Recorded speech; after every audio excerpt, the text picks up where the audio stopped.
A single mom had just brought her baby to the hospital for a vaccination. She had no idea that day would also bring her child a new father. As she waited, a sudden, sharp stomach pain made her cry out, despite her experience as a mother of 3. Her shout caught the attention of a wealthy heir, the grandson of a business empire, who had recently returned from studying management. Seeing he was the only person sitting alone, she handed him her baby and rushed to the restroom. Navy, who had just returned after studying management, had never experienced handling a baby before. When he tried to ask for help, the nurse misunderstood him and assumed he was the baby's parent. Helplessly, Navy awkwardly held the baby in his arms and took him for the vaccination. But the moment he saw the needle, a fatherly emotion rose inside him. When the doctor tried to give the injection, Navy got nervous and said the baby shouldn't feel pain to give it gently. When the doctor came closer again, Navy questioned the safety of the medicine. The nurse and doctor were a little confused. But once the vaccine was given, Navy sighed in relief. The nurse even praised the baby. Navy himself had only come to get his cold checked, but little did he know he would become an accidental father. When the baby and mom were about to leave,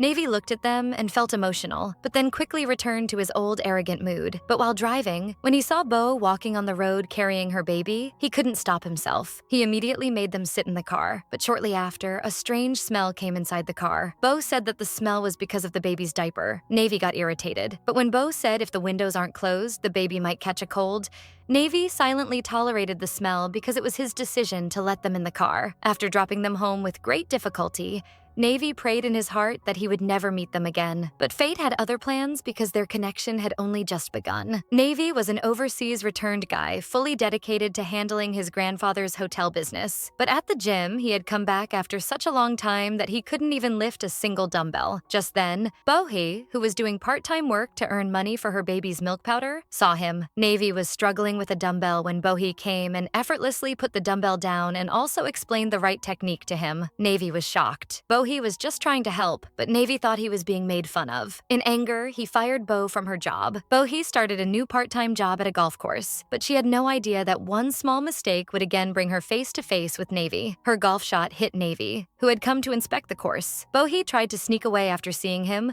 but Navy caught her. Navy was surprised why she kept picking up the phone so many times. Bohi explained to earn milk powder money. Navy was a little doubtful at first, but as soon as Bo heard that Navy was the chairman's grandson, she was completely shocked. Navy thought finally he would get rid of her. But the next morning, while getting ready to go to the office, he saw that Bohi had now become the secretary of their family's eldest daughter-in-law. This time, Bo used a completely new method to greet him, and Navy felt completely awkward. But that day, when both of them were going home after work, as soon as Navy went to unbuckle Bohi's seatbelt, their lips accidentally touched. Bohi immediately opened her eyes and Navy was absolutely shocked. He jumped back and said, "It was a mistake, a misunderstanding." Bohi, completely calm and composed, only said thanks for the ride home and didn't react to the kiss at all. In Navy's mind, that scene kept playing on loop when he went home and was about to brush his teeth. That kiss's flashback completely messed up his mind. What hurt him the most was Bohi's "it's okay" attitude while he himself was still so affected. On the other hand, Bohi was busy taking care of the baby. The next morning when Navy stepped out of his house, he saw Bohi cleaning his car. Seeing her, Navy got so awkward that he left without saying anything, while Bohi stood there looking confused. Reaching the office, Navy met her again in the lift. This time, he tried to press the button to close the door, but Bohi stopped the lift door with her foot. When Bo came closer,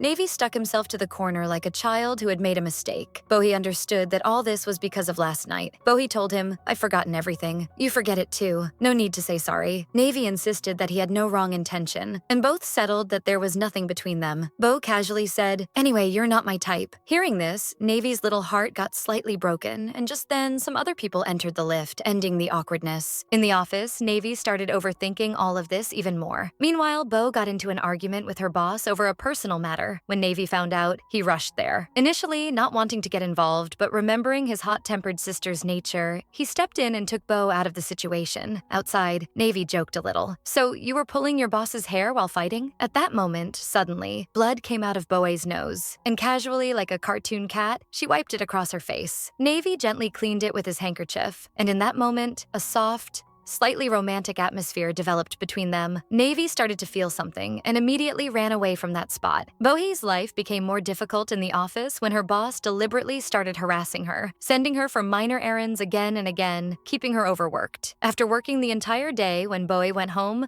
her feet were bruised. While she was walking barefoot and tired on the street, Navy saw her. At first, he ignored her, but then stopped the car, looked at her condition, and decided to help. At first, he thought Bo might be drunk, but when he saw her bruised feet, he removed his own shoes and gave them to her. Bohe hesitated at first, but then accepted his soft-hearted offer. When Navy bent down to tie the shoelaces, Bohe moved suddenly, and Navy fell. It was an awkward moment, but then Navy tied the laces again. Even though the shoes were a bit big, the comfort between them started to match. Navy jokingly says that Bo's feet smell made him faint, but Bo takes it seriously and actually lifts her foot to check. Her innocent and carefree habits awaken a soft feeling in Navy's heart. That night, while everyone is busy getting invitation cards made, a senior lady forcefully calls Bo, who had already returned home, back to the office for overtime. Bohe arrives at the company with her baby. When Navy sees her, his fatherly instinct activates once again. He asks, "When did we meet last time?" Then immediately realizes he's being too soft and quickly returns to his arrogant expression. But the baby's presence creates a new bonding moment between them. Navy, who is a big CEO,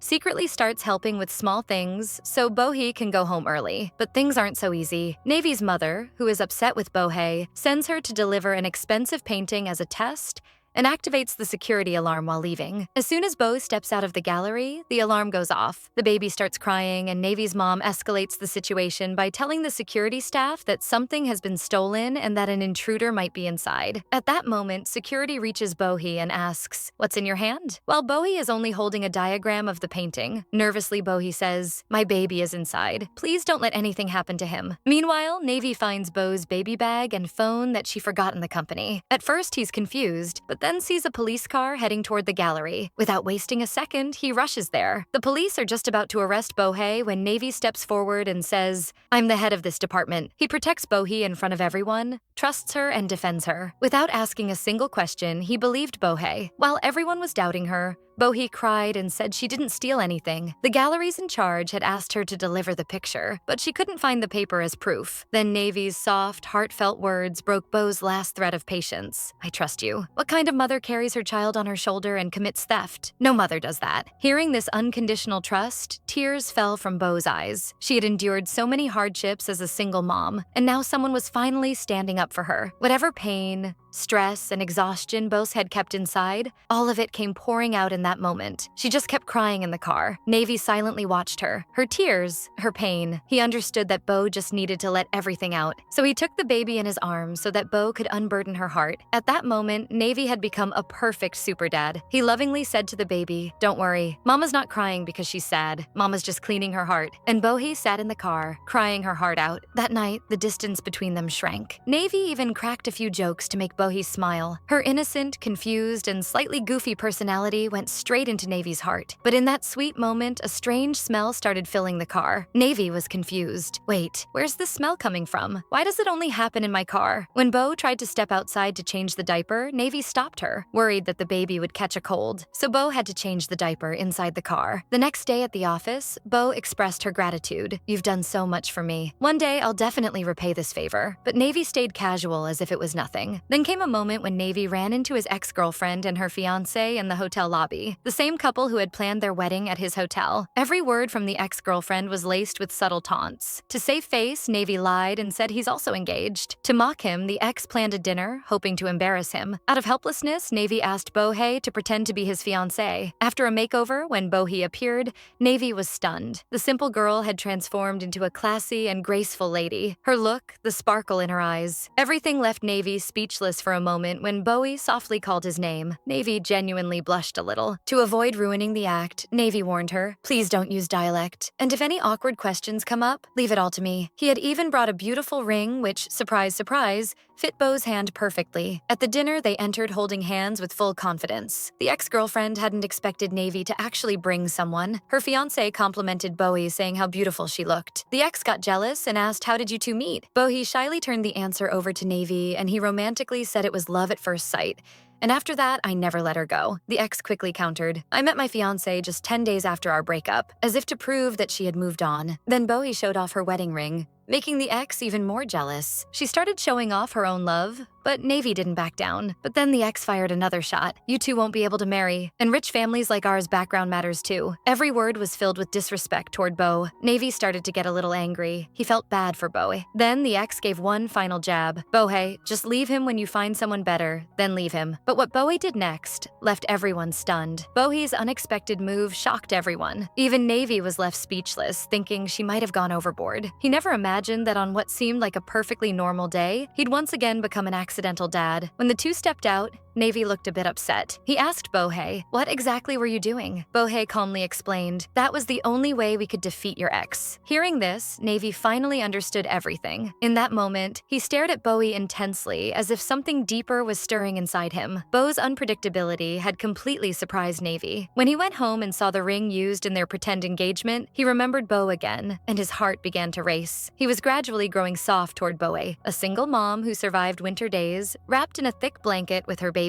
On Christmas Day, Navy planned to host an event and used his boss privileges to call Bohei to the office. Bohei was annoyed. Work even on a holiday, but she had no idea a small joy was waiting for her. Navy had written items Bohei needed for her baby on every chit in the raffle box. So whatever Bohei picked would be something useful. When Bohei participated in the event and randomly picked a chit, the prize turned out to be a brand new baby stroller. Her eyes lit up with excitement. Just then, Navy, who had been hiding in a corner, stepped forward. He casually suggested, "Let's try putting the baby in the stroller." In that moment, Navy was behaving like a real father, full of love, care, and attention. At the park, the two of them tested the stroller together, and Navy used this opportunity to spend all of Christmas with Bowie and her baby. Slowly, he began to see the baby as his own. Just then, a photographer arrived and took a sweet photo of them. Navy said, "It's the baby's first Christmas. There should be a memory." But deep down, he meant this was their first family photo together. In that picture, the three of them looked like a perfect family. But when Navy dropped Beau home, they met a new neighbor who had also bought a stroller for the baby. Navy immediately noticed. The neighbor's gift didn't feel as heartfelt, but even then, a spark of jealousy rose in his heart. That night at home, Navy kept wondering, would Bohei sell the stroller he gave her? He finally called and asked, "Which stroller did you choose?" When Bohei said, "The one I got in the raffle," Navy sighed in relief. His face lit up with joy. But when Bohei casually added, "Well, the other one was already in use, so I didn't really have a choice," Navy's mood soured again. Still, as long as Bohei kept the stroller he gave,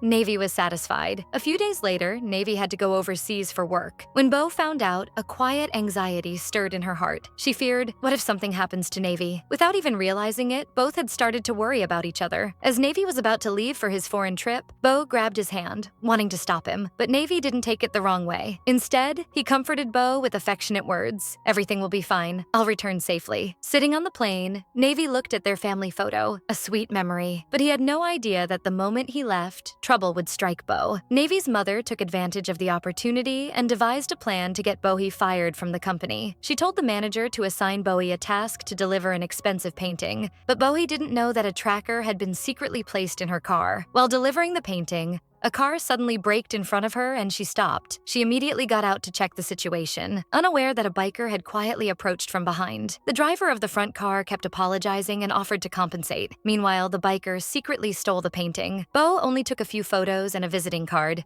thinking everything was fine. But when she reached the destination and saw the painting was missing, she was shocked. Her boss immediately decided to fire her. Navy's mother also blamed Bohei, accusing her of deliberately hiding the painting. Beau's heart broke. She only said, "I could never do something like that." Meanwhile, Navy called Bohei from abroad. As soon as Bohei heard his voice, she burst into tears. Navy kept asking, "Is everything okay?" But Bohei simply replied, "Just got emotional hearing your voice," and ended the call. Trying her best to hide her pain to earn money, Bohei started a part-time job at a car wash station. Navy messaged her every day, but Bohei never replied because the distance between them was starting to feel real. Now, after finishing his project, Navy returned and found out that Bohei had been fired. Navy immediately went to his mother, suspecting she was behind everything. He now had only one mission, to find Bohei. He got the address from Beau's neighbor and headed to the car wash center. There, he saw Beau again, and that old warmth between them returned in a single moment. Without thinking, Navy tried to take her away, but Bohei refused. She said, "I can earn on my own. Don't treat me like a beggar." Navy's heart broke.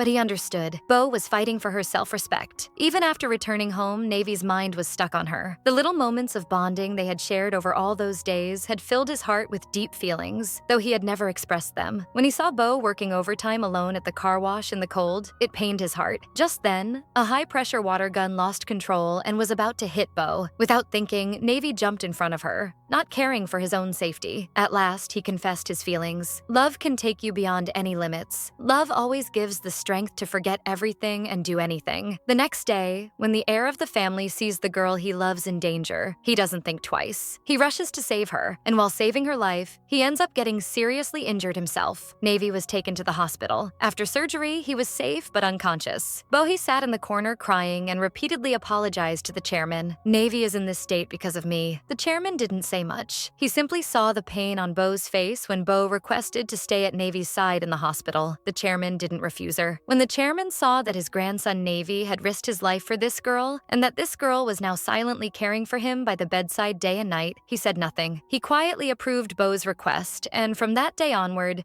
Bohi never left Navy's side. Every small need, every moment of care, she did it all with her own hands. Meanwhile, Navy's mother, who was still in jail, received the news that her son had been injured in an accident. Her heart shattered. The guilt of her actions started eating her from inside. Since she had confessed to her crimes and accepted every charge, she was granted early bail, and without wasting any time, she rushed to the hospital. Seeing her son lying lifeless on the hospital bed, she broke down, tears in her eyes, regret in her heart. "I was wrong. Everything was my fault," she said sincerely, asking for forgiveness. When her eyes met Bo, who was sitting by Navy's bed day and night, she felt a new sense of acceptance for the first time. She realized Bohi was the one who truly made her son happy. In that moment, Bohi also spoke from the heart. "If Navy never wakes up, I'll still stay with him my entire life. I'll give up everything for him." There was truth in her eyes and a promise, not of words, but of the heart. Then one day, a call came from the hospital. "The patient has regained consciousness." Without wasting a second, Bohi ran. Her heart was pounding, her eyes filled with hope. But when she reached the room, Navy's face was completely expressionless. He didn't say a word. Bo's heart began to panic. A thought crossed her mind. What if this is one of those classic dramas where the hero wakes up from a coma but forgets everything? Navy's silence made her even more nervous. They had been through so much, faced so many hardships together, and now just when things were about to get better, would everything really fall apart again? In that moment of tension, Bo's heart filled with silent fear, and she just stood there, unable to say anything. As Bo turned to call the doctor, Navy suddenly grabbed her hand. That's when Bo realized Navy was just teasing her. There was a faint smile on his face, and Bo's anxious heart instantly felt light again. After that, Bo returned to work at the hotel. Navy told her that if she really wanted to understand the hotel business, well, she should enroll in a university hotel management course. But that wasn't easy for Bohei since she had even dropped out of high school. Navy encouraged her. "Just prepare well for the entrance exam. I'm with you." Bo felt confident too, but the moment she sat in class, sleep began to take over. Her hands and head slowly dropped on their own, no matter how hard she tried to stay awake. Sleep quietly crept in and took over every time. Once when Navy came to surprise her, he found Bohi peacefully sleeping on the desk in class with such innocence that he didn't even feel like waking her up. During this time, Navy's mother finally accepted Bohi from her heart. She promised, "The day Bo receives her college admission letter, I'll immediately fix a wedding date for you both. And whenever needed, I'll take care of the baby myself." Not long after, Bo decided to leave the hotel and move into Navy's home with her baby. It was the beginning of a new life where, for the first time, the two of them were getting a real home, a place of support. Life still wasn't perfect. There were some struggles, a little exhaustion too, but there was a new glow on Bo's face because now she believed if a person works hard with sincerity, faces life with a smile, then one day they surely meet the person who is truly meant to stand by them. And with this beautiful ending, the story also comes to an end.